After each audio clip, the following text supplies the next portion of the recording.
Priorities affect the quality of your life. If you're going to have a fulfilled life, a happy life, a life filled with love and joy and excitement and passion, you need priorities. What are priorities?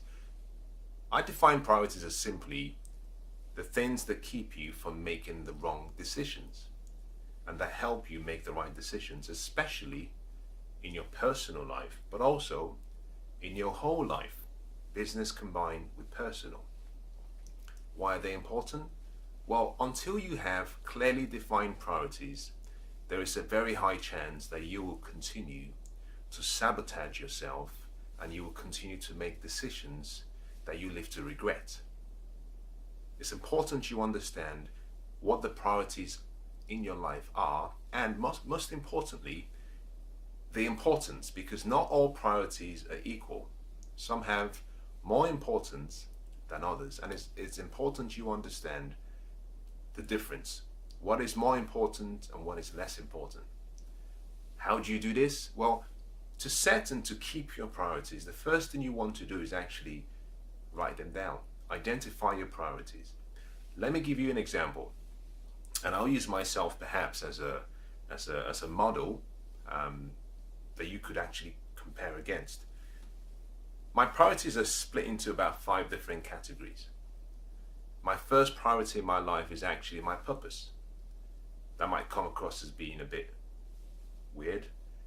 There's a reason for that, and the reason is because I was born for a reason, and I came into the world as an individual, and I came here to fulfill a unique purpose.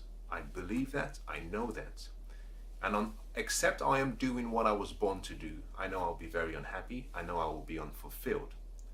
And because fulfillment comes from doing what you were born to do, it is my first priority.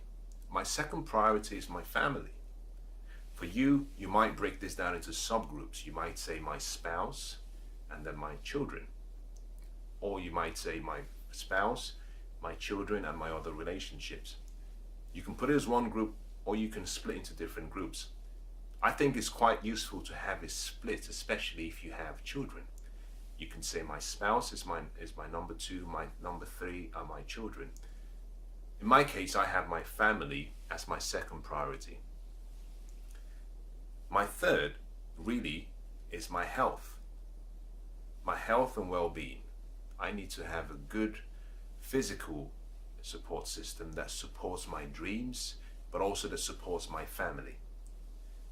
My fourth is my business and perhaps my goals when it comes to my career, or when it has to do with financial terms. So there is a if you saw what I've just gone through, there is a hierarchy. I started up by saying my purpose. Next, I said my family. Next, I said my health. Finally, number 4, I talked about my business, and that deals with financial wealth, etc. The reason why my business or financial success is my number 4 is very simple. Financial success is a result of living a good life.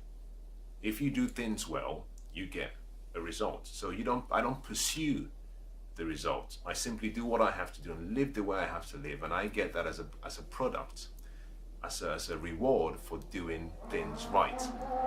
So my priority actually varies, and because I have those priorities defined, I assess the quality of my life and my level of happiness based on how much time I'm spending in each of the respective groups or categories. So do the same thing. You can have a long list of priorities as long as you want to, but define it for yourself. Everybody is different. The second thing to mention really is that as you grow, your priorities will change. So it doesn't have to be so rigid and fixed that you refuse to be unaccommodating. You have to recognize that you are a growing person, and one of the most important needs we have is the need to grow. And the more you grow, the more your desires will change, your needs will change, which means that your priorities may have to be readjusted. Once you've defined your priorities and you have it in a list, Have it in, whether you can choose to do it in descending or ascending order is entirely up to you, but identify the most important down to the least important. Next, how do you keep your priorities on track and make sure that every day you're living a lifestyle that accords with the priorities you've defined? Well, the first thing is to write it down. Have your priorities in writing.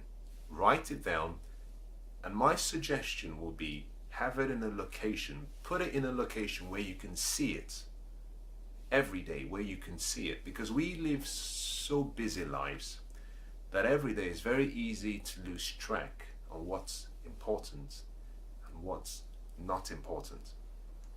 I have been on a number of occasions been so busy, sometimes with trying to achieve, that I forget that my family is the most important. Now, let me just use this opportunity to say that 80% of your happiness really will come from your relationships, whether that be your family or your interaction with people. So just remember that, and that any priorities you have that you might consider to be tangible items will not create happiness for you. They can come and go, but family and friends and a good support system would always be there for you. So be careful when choosing your priorities. The next thing, once you've written it down, you've placed it in a place where you can see it, is make a promise to yourself. Decide to yourself that you will not break the promises you've made, that you will commit every day to upholding those priorities, because the quality of your life will really depend on how well you observe and how well you keep to those priorities you've identified. Most people get into a state of what they call maybe work-life unbalance. The truth of the matter is that your life is never really going to be in balance. It's not like a wheel where you can actually, a wheel of a car, where you can say it's actually a smooth circle and I have everything in balance. The reason is simply because each priority area has a different level of importance. And because it has a different level of importance, there is no balance. Get that really, really clear, is that the wheel of life, or what you might call the wheel of your life, which is your priorities, are not equal. And because they're not equal, your life, the picture of that wheel, if you're using a wheel to represent the various categories or areas you've identified, it may not be completely symmetrical, and that's okay. But promise yourself you will never give up. Promise yourself that you will not back away from your commitments to your priorities. The next thing you want to do is then decide that every day you will do something that pushes you towards fulfilling that priority. Your priorities have to be seen like daily habits. It takes time to form a habit, but also takes time to replace a habit. The way you form the habit, start with your priorities by doing daily disciplines, things that actually help you form, fashion, build those success habits. And one way to do this is simply to agree within yourself that you would never let one exception occur. That you would never let one exception occur within a 100-day period. That is how long it takes to really form a new habit and have it so locked into your subconscious mind and your lifestyle that it's almost impossible to break. If you can discipline yourself for 100 days without letting one exception occur, that habitual routine becomes instinctive, it becomes automatic. So identify small action steps you have to take every day that leads you towards developing that priority habit. Now, also promise yourself that you will not let one exception occur. Now, what does this really mean if you were trying to make it more real? This simply means that you will never go to bed without successfully executing and completing a priority you had set for yourself. How? Let's say you have kids, and one of your priorities is every day I will spend half an hour with my son. Every day I will spend half an hour with my son. What you simply do is you simply say, without fail, I will spend half an hour with my son.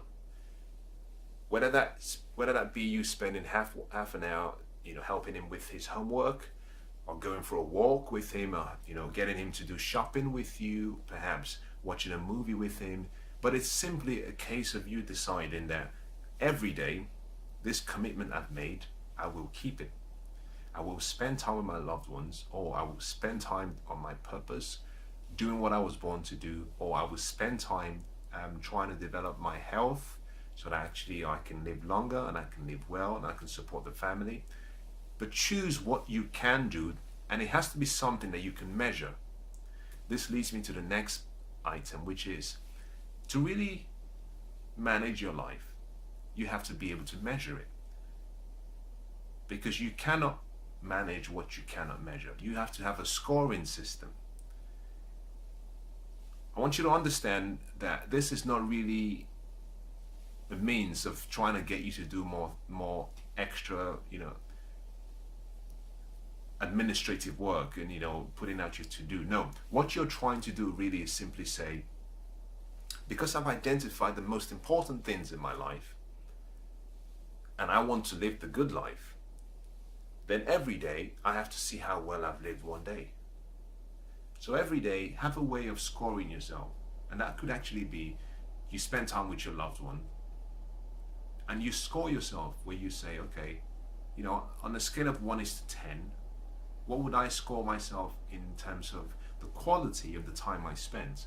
Was I fully focused? Was I attentive? Did I listen well? Did I ask questions? Do I feel as though we're bonding a lot more? By scoring yourself, it gives you the opportunity to reevaluate what you can do better.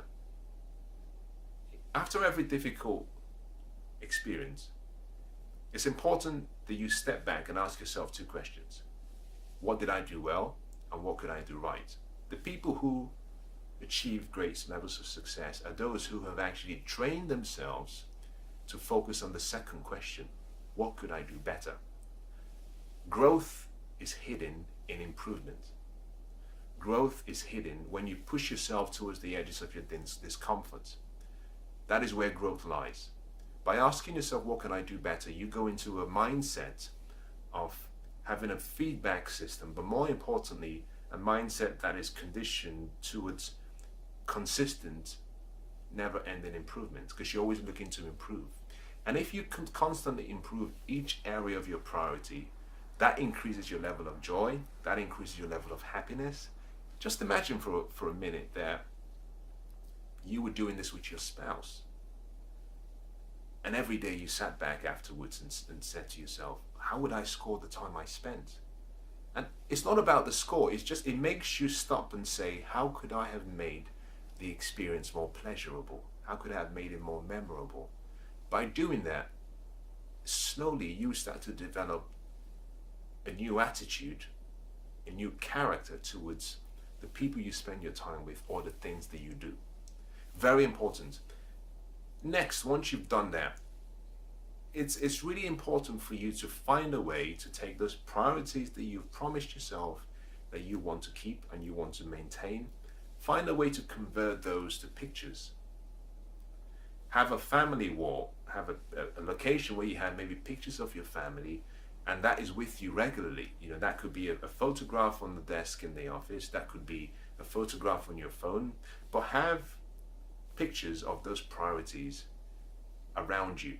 Put it on your phone, have a folder on your phone where you say priorities, and you could have pictures of perhaps someone with great physical body, someone running, someone doing yoga, someone doing any form of exercise to remind you about your health priorities. You can then have your pictures of your family and your friends to remind you about your family priorities or your relationship priorities. You can have pictures of what might be your purpose, your passion, what you love to do, what excites you, your hobbies. Have pictures of that as well. And you can go as far as having pictures of your business. That could be a photograph of the office you work in. It could be a photograph of you at work.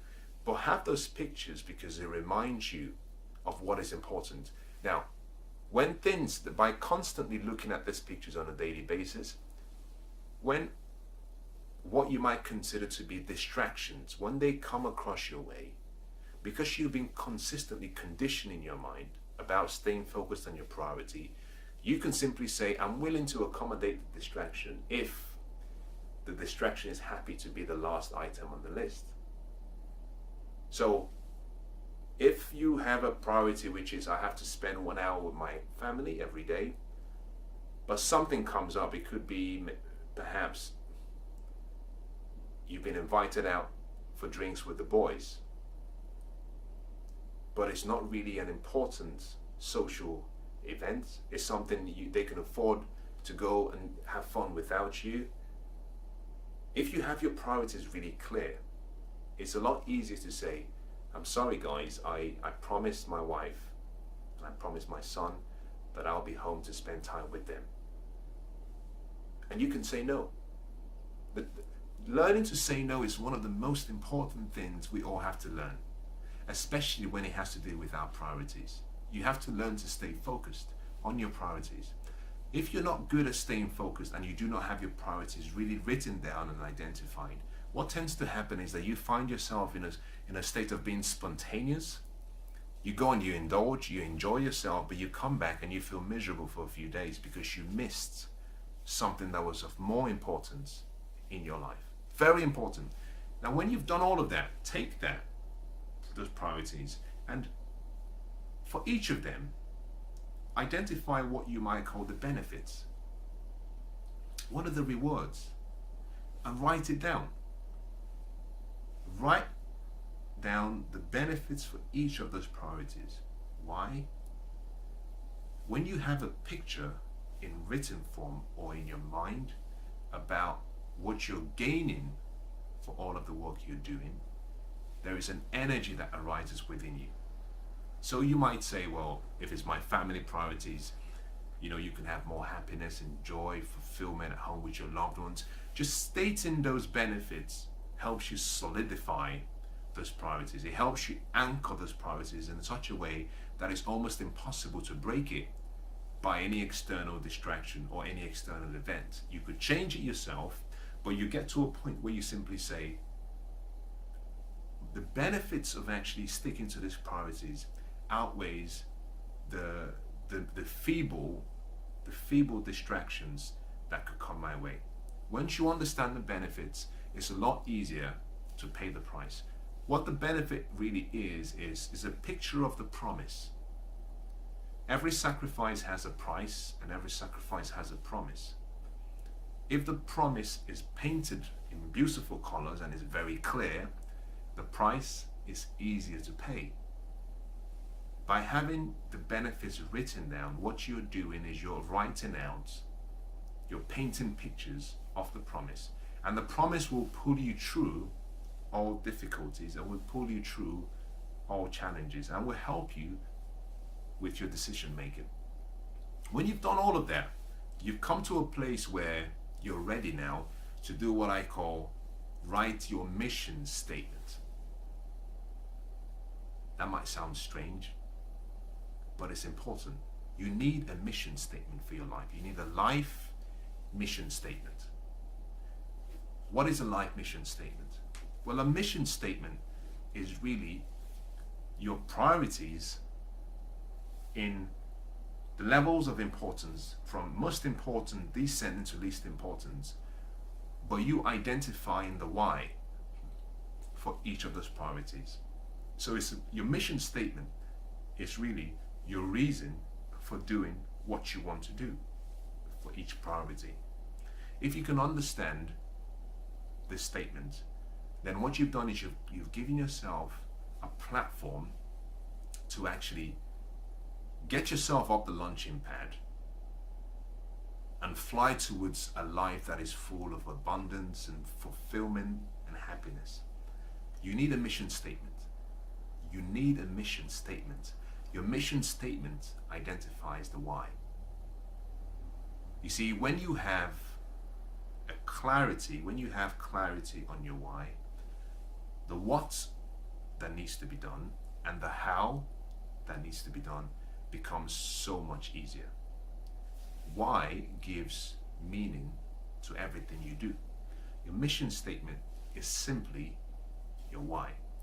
And remember that your mission statement is different. It's quite different from your, what you might call your philosophy of living, or your philosophy of life. Your philosophy of living has to do with how you live. Your mission statement has to do with why. Two different things. To develop a mission statement, again, like I said, list out all of your priorities, from the most important to the least important, and then list out your why, the reasons why you want to do each of those and why you have to do each of those. When you have all those reasons in written form, those reasons becomes your mission statement.